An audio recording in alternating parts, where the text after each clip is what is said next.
Bueno, mi nombre es Miguel Ángel Camacho y este es un video de la Universidad Santo Tomás de la clase de alto rendimiento y tecnificación deportiva para el profesor Guillermo Sáenz, de un resumen de los 5 videos el cual él nos mostró en su clase. Este es el primer video, el video de adaptación. ¿Qué se entiende por adaptación? Es la capacidad de los seres vivos de adaptarse, acostumbrarse y familiarizarse con un ambiente determinado. En el video nos hablan de dos tipos de adaptación, la genotípica y la fenotípica. En la genotípica nos dice que es la base de la evolución, que representa en sí el proceso de acomodación de las poblaciones a las condiciones ambientales. Un cambio, un acostumbramiento, por decirlo así, del ser humano a los diferentes tipos de ambiente que presenta el ambiente, por medio de cambios hereditarios y de selección natural. Allí hablamos es de la teoría de la evolución de Charles Darwin, en la que nos habla de la supervivencia del más fuerte y todos los cambios genéticos que se produjeron para que hoy pudiéramos estar como estamos. Se basa en la teoría evolucionista, que se define como la totalidad de conocimientos sobre los mecanismos y reglas de los cambios históricos de la naturaleza. Los cambios históricos de la naturaleza se entienden como que antes éramos un organismo vivo, un microorganismo, que se fue adaptando, fue cambiando, que comenzamos siendo una bacteria viviente en el agua, que evolucionó hasta convertirse en un pez, después pasó a ser un renacuajo, después salió del agua, le salieron patas, después perdió sus patas y se movía en forma de serpiente, después se adaptó y fue cambiando, fue con 4 patas, después fue en su forma bípeda, caminando en 2 patas, se montó a los árboles, después se bajó de los árboles, creó el fuego, se empezó a agrupar, dejó de ser nómada, se adaptó y hasta el día de hoy esta es la teoría de la evolución de Charles Darwin, que es los cambios de la selección natural y de la evolución de los cambios hereditarios. El proceso fenotípico nos habla del proceso adaptativo que se desarrolla en el transcurso de la vida de un individuo como respuesta a todas las influencias de los diferentes factores del medio.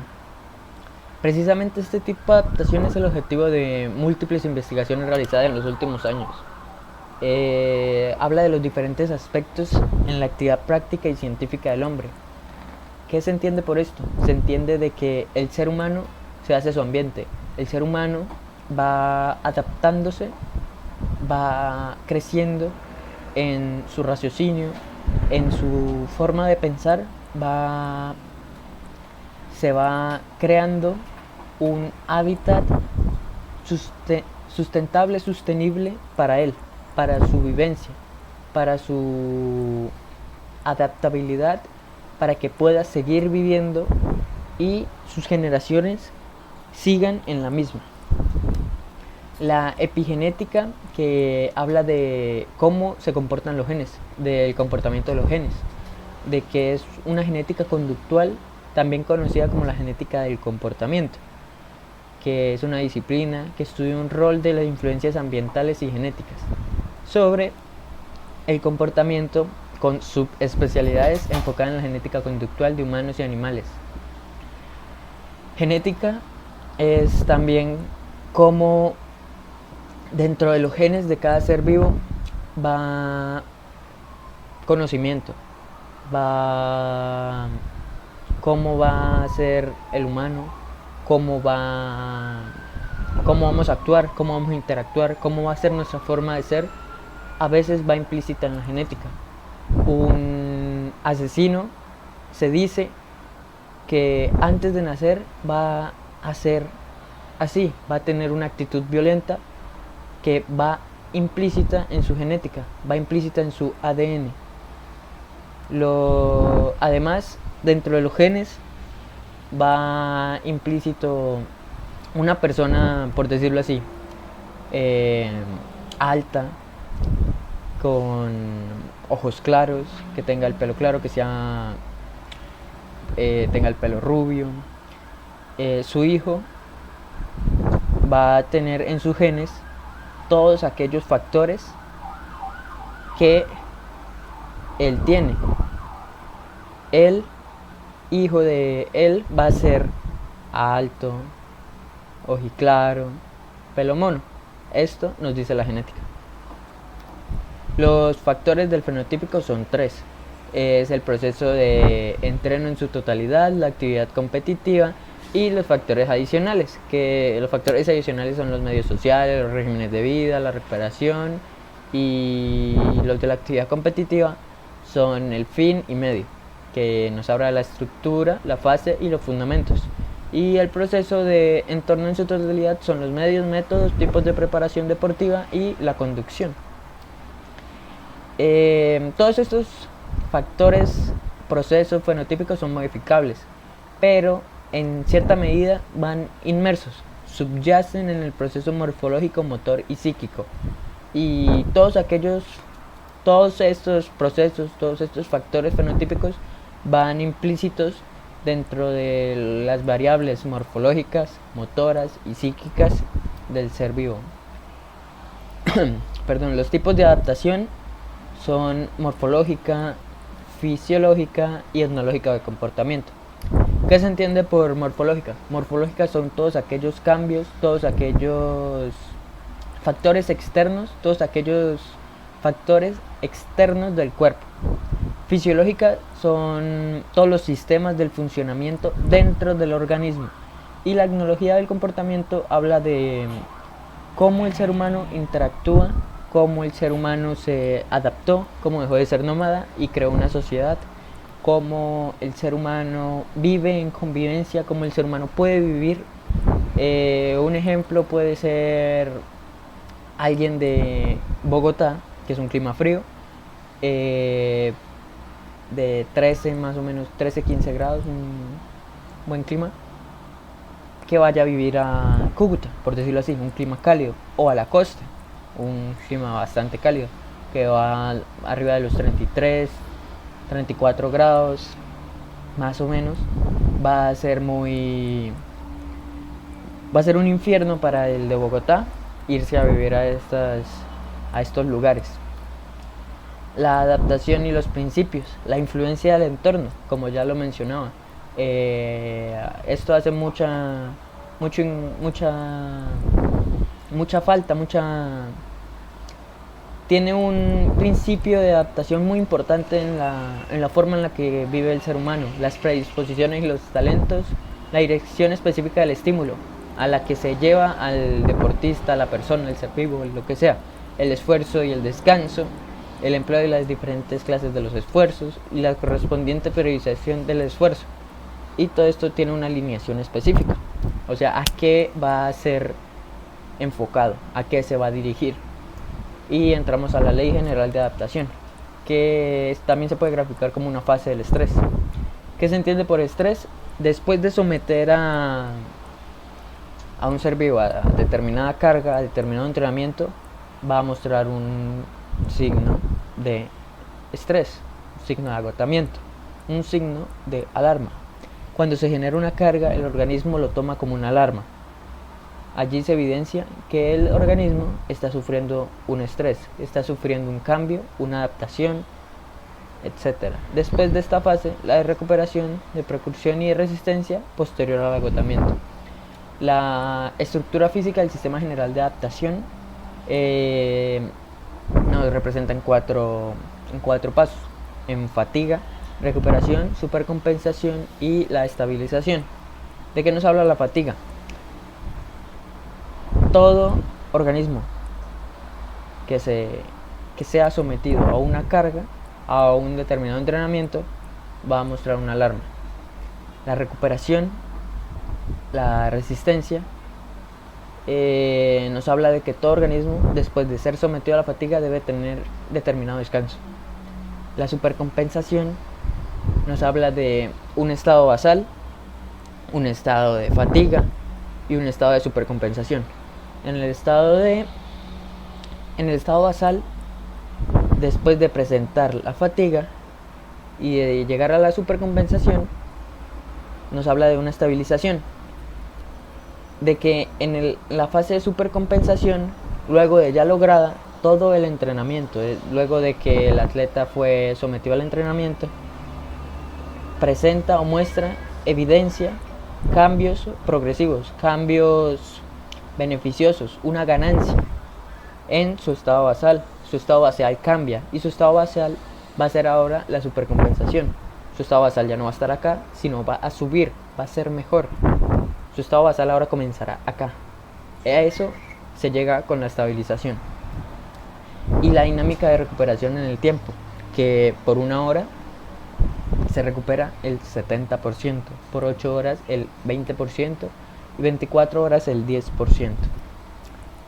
Y esto es todo. Este es el primer video de adaptación.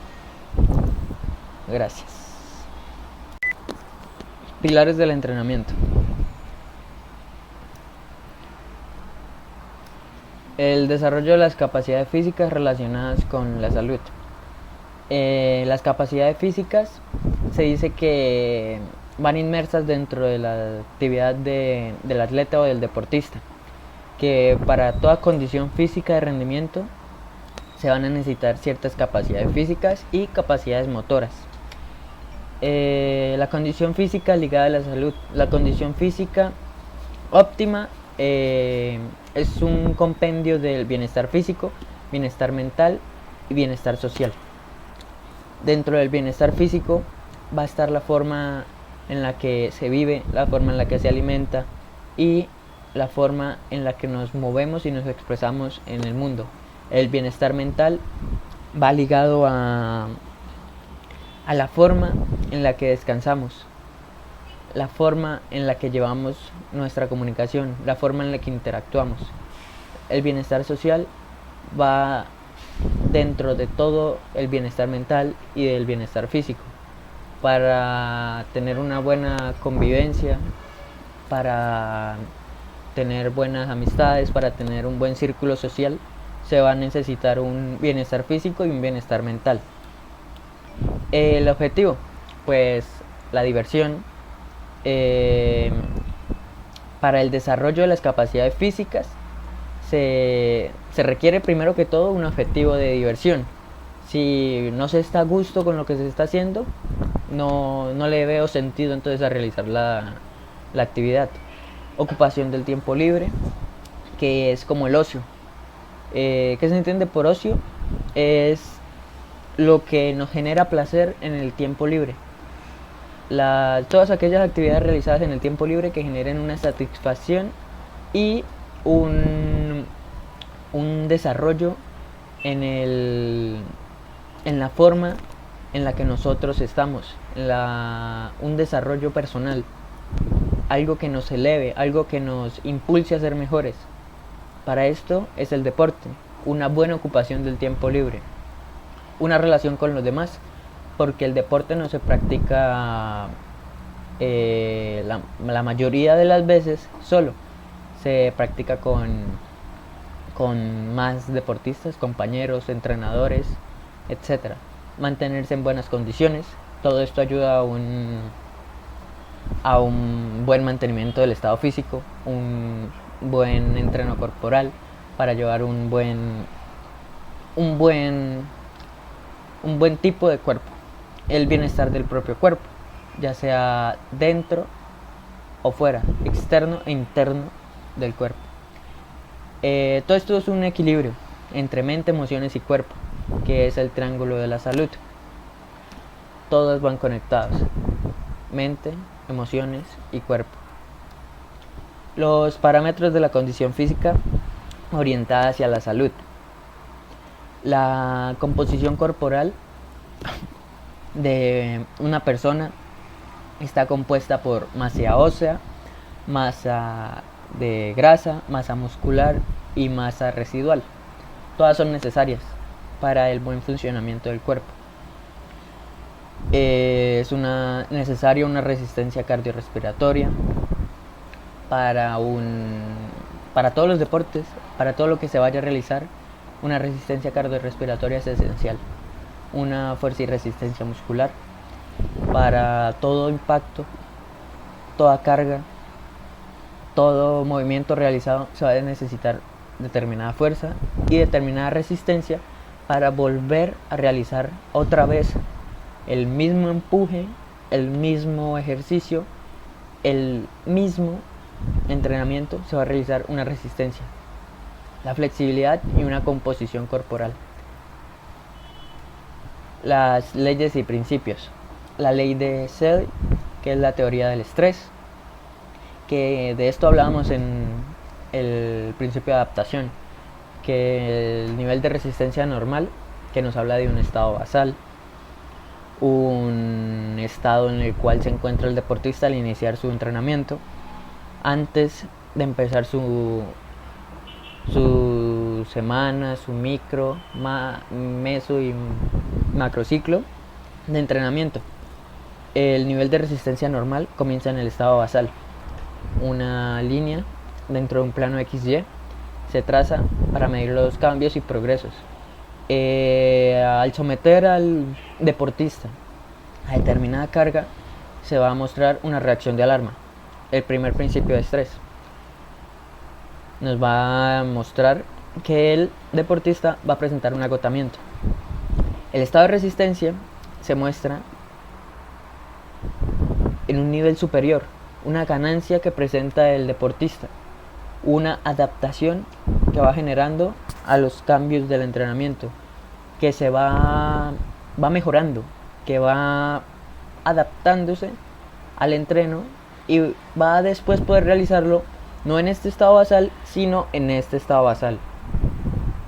Después de esto, el agotamiento. Todo el agotamiento llega y baja a mucho más del estado de alarma, del estado de agotamiento. En la segunda tabla podemos ver el nivel de rendimiento físico dentro de la capacidad del esfuerzo. Todo esto es en el tiempo. Todo. La evolución de la capacidad de rendimiento después de un estímulo de una carga determinada. La ley de Schultz, que es la teoría del umbral, del lactato en sangre y velocidad en kilómetros. Esto es para un atleta que cruzó 12 kilómetros y aquí podemos ver el nivel de lactato en sangre, que va aumentando a medida que aumenta la velocidad. Y los principios del entrenamiento. Principio de individualización, que más que todo se basa en entreno centrado, entreno concentrado. En Colombia esto no se ve. Para 30 deportistas hay un entrenador. Para 15, 20, 25 deportistas, 2 entrenadores. Esto no está bien, no se ve bien. No se logra un buen entrenamiento, no se logra una ganancia, por decirlo así. Para que se haya un buen principio de individualización, debe ser un entrenador, un deportista. 2 entrenadores, 2 deportistas. Esto sí sería un buen principio de individualización. Principio de continuidad. Todo debe ser progresivo, todo debe ser continuo, todo debe tener su seguimiento, todo debe ser estandarizado. Si hoy entreno, mañana también, pero todo debe tener un descanso. No un descanso de entreno una semana, descanso un mes. No va a tener una progresión. Ahí entra el principio de progresión. No se puede entrenar todo el tiempo al mismo nivel. Se debe ir aumentando, porque cada vez aumenta el estado basal. Cada vez aumenta la cantidad de carga que el organismo resiste, va aumentando. Después de esto el organismo va a resistir más carga. Después de comenzar alzando simplemente en press de banca 10 kilos a cada lado, en un mes se va a ver un gran cambio, una progresión, y no se puede volver a empezar a levantar 10 kilogramos.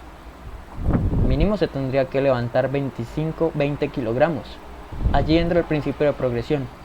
El principio de sobrecarga nos habla de que una sobrecarga no es mala. Una sobrecarga es mala si se entrena todo el tiempo en sobrecarga. Para que el músculo logre una hipertrofia, se debe romper el músculo. Y una sobrecarga, ¿qué haría? Que el músculo ya estallado, el músculo roto, se siga rompiendo más y pueda generar una lesión, pueda generar que no se pueda volver a realizar determinada actividad. Y el principio de alternancia es que hay que interactuar en las cargas, hay siempre estar alternando las cargas. Y con esto terminamos el video de pilares del entrenamiento. Los sistemas del entrenamiento.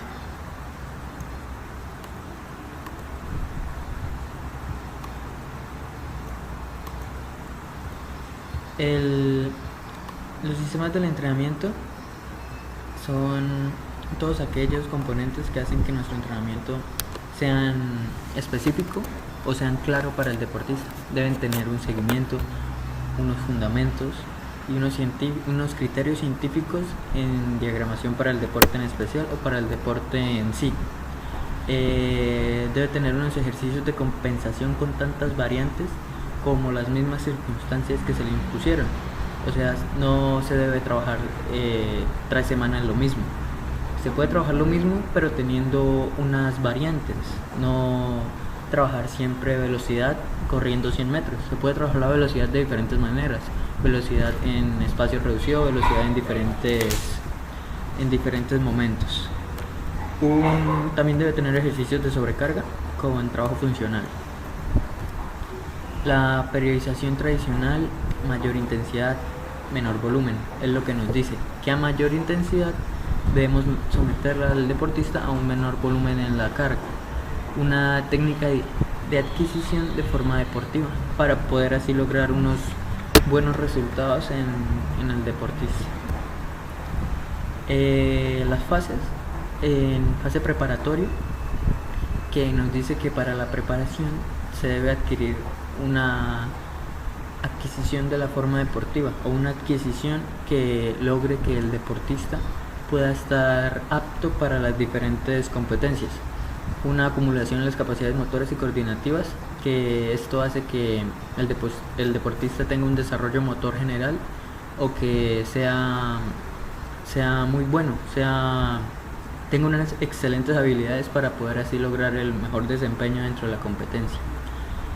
Ya dentro de la competencia, en la etapa competitiva, se debe mantener una forma, por lo que anteriormente se trabajó en la fase preparatoria, los meses antes de la competencia, para así lograr mantener un estado de forma dentro de la competencia. Puede que la competencia dure 2 semanas o 1 semana y el estado preparatorio pueda durar años.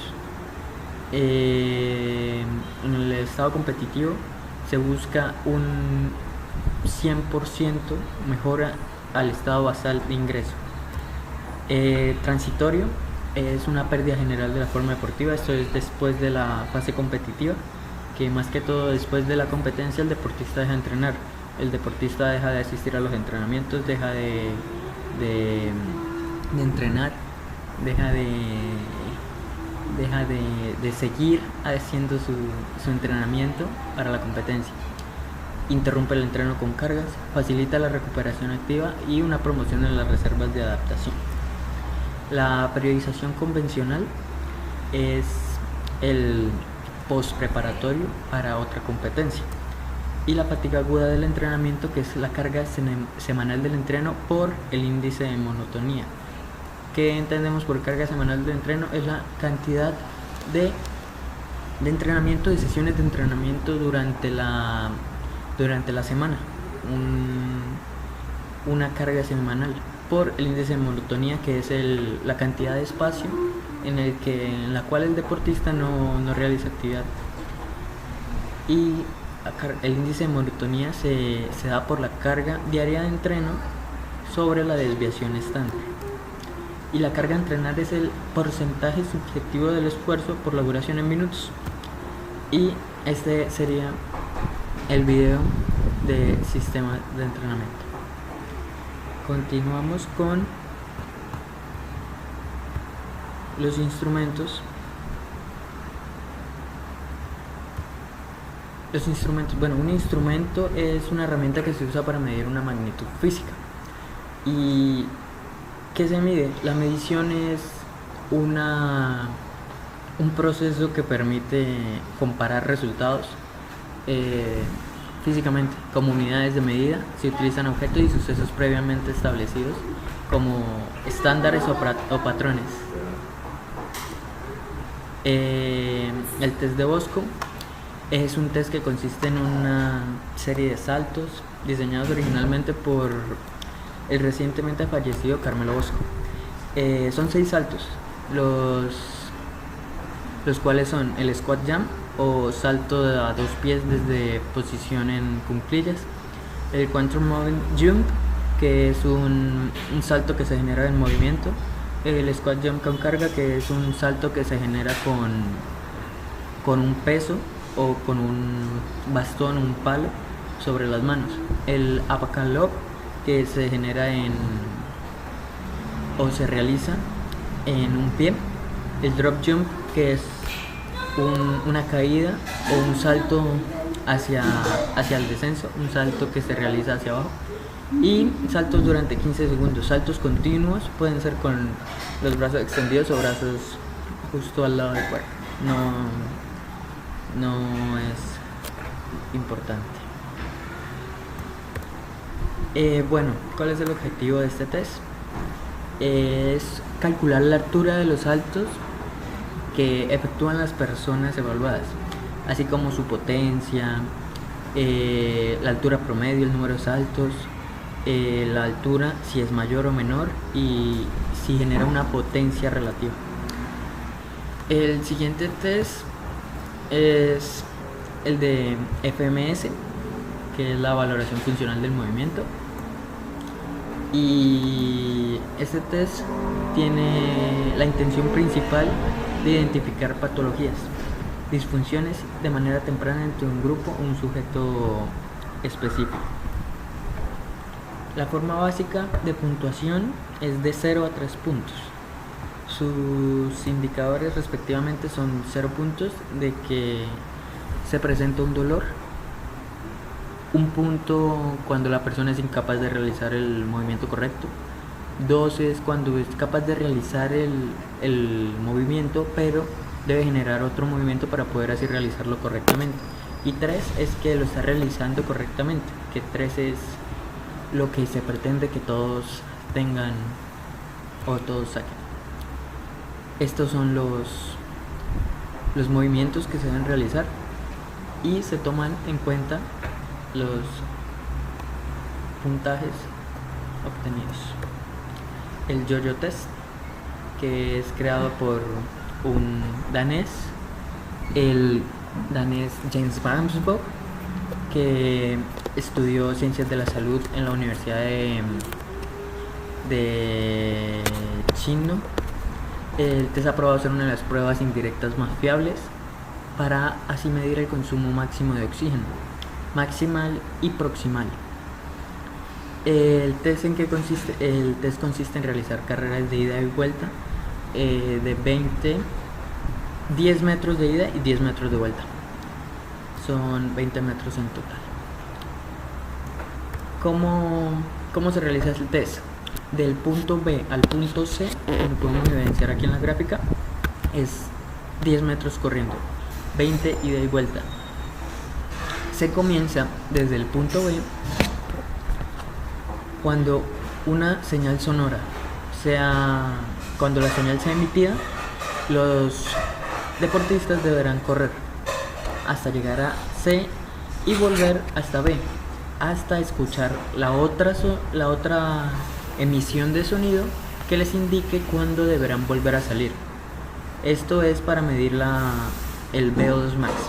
Tiene 3 variantes, que es el yo-yo de resistencia intermitente y el yo-yo de recuperación intermitente. Todos es para determinar el consumo máximo de oxígeno o el VO2. Y el VO2, como mencionamos ya previamente en un video, tiene una fórmula matemática que nosotros estaremos utilizando. El VO2 es igual a la distancia recorrida menos 504 dividido en 45. Este test es demasiado importante y a veces es utilizado en pruebas de admisión. Para la admisión de cultura física en la Universidad de Santo Tomás fue evidenciada en bastantes admisiones. Y con esto terminamos los video resúmenes para la clase de alto rendimiento y tecnificación deportiva. Muchas gracias. Denle like y suscríbanse. Bueno, esta es una continuación de los video resúmenes de alto rendimiento y tecnificación deportiva. En este caso el video que continúa es el de VO2 Max. Y bueno, ¿qué se entiende por VO2 Max? Es una capacidad pulmonar que tiene cada individuo respecto a una actividad en esfuerzo o ejercicio. El VO2 Max es la cantidad máxima de oxígeno que el organismo puede absorber, transportar y consumir en un tiempo determinado en la sangre que nuestro organismo puede transportar, metabolizar. También se determina cuánto consumo de oxígeno es en la capacidad aeróbica, no anaeróbica. En el consumo de oxígeno podemos evidenciar cómo nuestro organismo cambia, cómo nuestro organismo se va cansando, cómo nuestro organismo se va agotando al someterlo a diferentes actividades, al someterlo a pruebas, al someterlo a entrenamientos, al someterlo a diferentes actividades. El VO2 Max es igual a la a distancia recorrida menos 504 sobre 45. Esto para anotarlo dentro de una fórmula matemática. En otros aspectos, el VO2 Max es simplemente cómo o cuánto puede durar el atleta sin presentar una fatiga, sin presentar una decreción negativa en su estado basal. Cuando ya el atleta no pueda más, allí se evidencia el VO2 máximo del atleta. Aquí en el gráfico podemos observar cómo se divide en cuartos el consumo máximo de oxígeno, evidenciando que en el pico más alto de VO2 Max es cuando empieza a decrecer en velocidad, cuando el atleta ya presenta un agotamiento físico demasiado que ya no puede continuar. Se entiende por fatiga, es cuando el atleta ya entra en una determinada zona en la que ya no puede continuar, en la que no puede seguir haciendo ejercicios a tal intensidad que pueda generar una adaptación. La fatiga se puede generar en entrenamientos de alta intensidad, que son los que generan en el atleta un desgaste máximo, un desgaste para que él pueda